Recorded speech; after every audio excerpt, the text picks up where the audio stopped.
April 2nd, 2025 will forever be remembered as the day American industry was reborn, the day America's destiny was reclaimed, and the day that we began to make America wealthy again. We're going to make it wealthy, good and wealthy. For decades, our country has been looted, pillaged, raped, and plundered by nations near and far, both friend and foe alike. American steel workers, auto workers, farmers, and skilled craftsmen, we have a lot of them here with us today. They really suffered gravely. They watched in anguish as foreign leaders have stolen our jobs, foreign cheaters have ransacked our factories, and foreign scavengers have torn apart our once beautiful American dream. We had an American dream that you don't hear so much about. You did 4 years ago, and you are now, but you don't too often, and for many years and decades even, you didn't hear too much about. Our country and its taxpayers have been ripped off for more than 50 years, but it is not going to happen anymore. It's not going to happen. In a few moments, I will sign a historic executive order instituting reciprocal tariffs on countries throughout the world. Reciprocal, that means they do it to us and we do it to them. Very simple. Can't get any simpler than that. This is one of the most important days, in my opinion, in American history. It's our declaration of economic independence. For years, hardworking American citizens were forced to sit on the sidelines as other nations got rich and powerful, much of it at our expense. But now it's our turn to prosper, and in so doing, use trillions and trillions of dollars to reduce our taxes and pay down our national debt, and it'll all happen very quickly. With today's action, we are finally going to be able to make America great again, greater than ever before.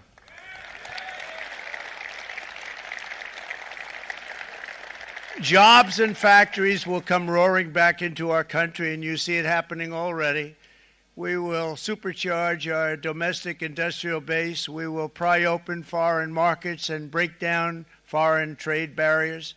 And ultimately, more production at home will mean stronger competition and lower prices for consumers.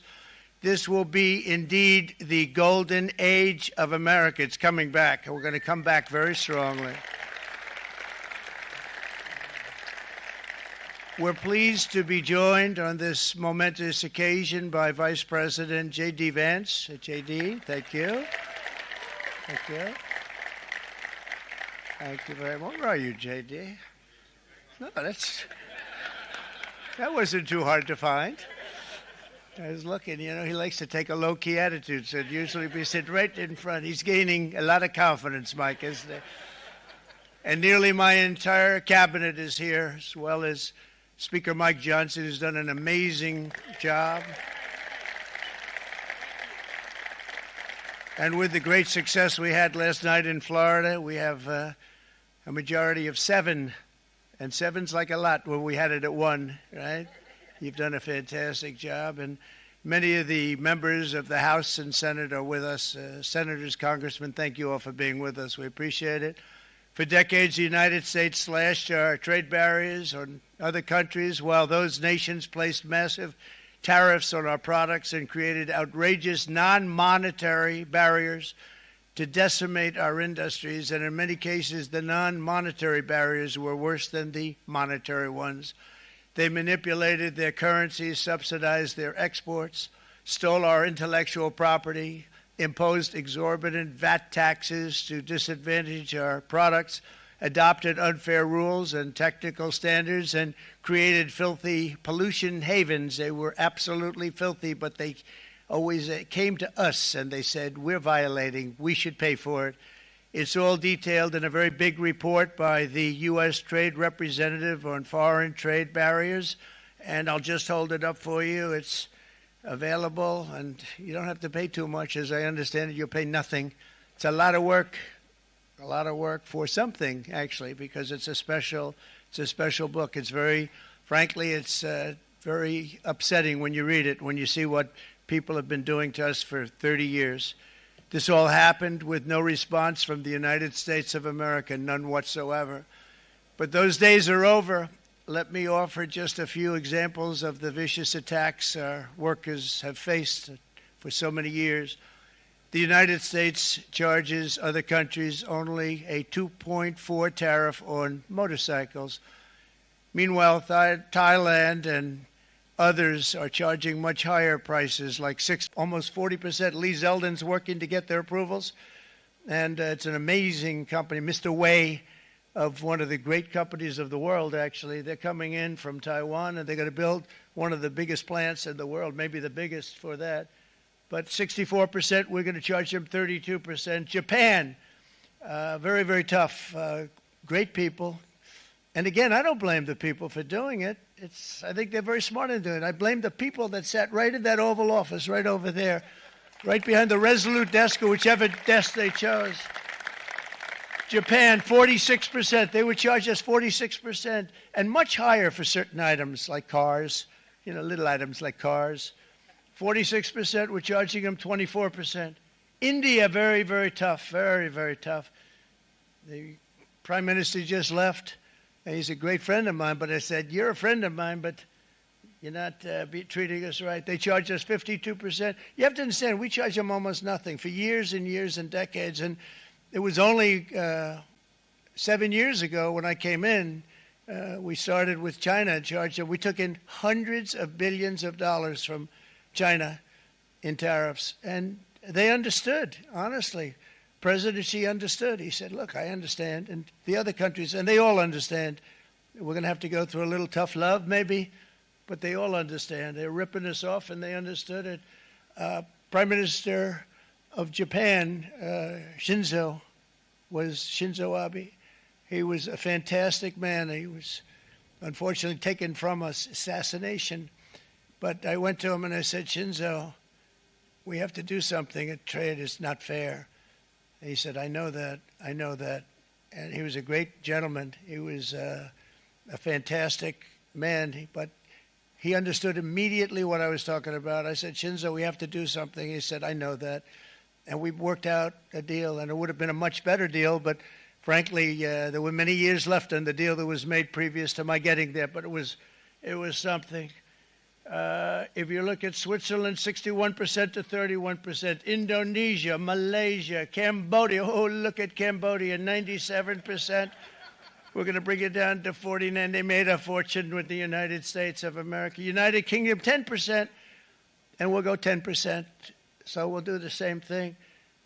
South Africa, 60%, 30%, and they've got some bad things going on in South Africa. We're paying them billions of dollars, and we cut the funding because a lot of bad things are happening in South Africa. The fake news ought to be looking at it. They don't want to report it. Brazil, 10%, 10%. Bangladesh is 74%. So you see what's going on. Pakistan, 58%. Sri Lanka, 88%. So what we're doing is we're taking not the full, we could take the full 88%. Thanks a lot, Howard. He's doing a very good job. How's he doing, all right? I think you better take it with you. It's not going to last very long. He's going to put it, it's going to follow you down with the wind. I brought a hat just in case it got too windy, but here, would anybody like a hat? I'm not giving it to a cabinet. I'm giving it to the auto workers. Come here.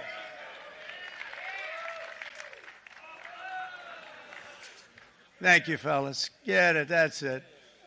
That's it.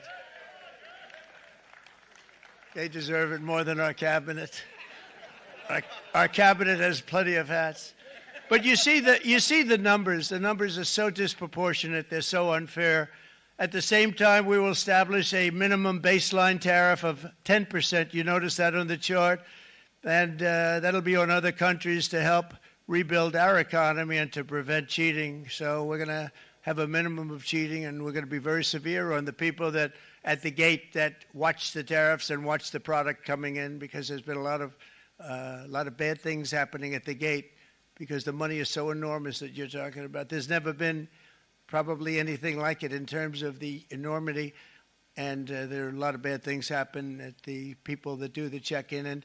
They're looking at 10-year jail sentences if they do play. We're going to treat them so good, but if they cheat, the repercussions are going to be extremely strong. Foreign nations will finally be asked to pay for the privilege of access to our market, the biggest market in the world. We're right now the biggest market in the world. We had a great country 4 years ago in terms of the economics. We were doubling up on China. We were doing so well. Nobody was going to catch us, but so much of it slipped away over the last 4 years under Biden. I campaigned on this policy throughout last year, and today that promise was made, and it was also a promise, as you know, that was kept. Promises made, promises kept.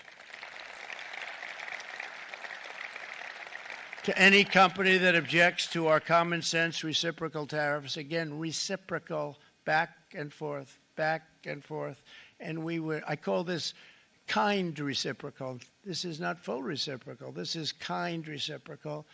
But what we do is we cut it in half. We charge them. My answer is very simple if they complain. If you want your tariff rate to be zero, then you build your product right here in America, because there is no tariff if you build your plant, your product in America.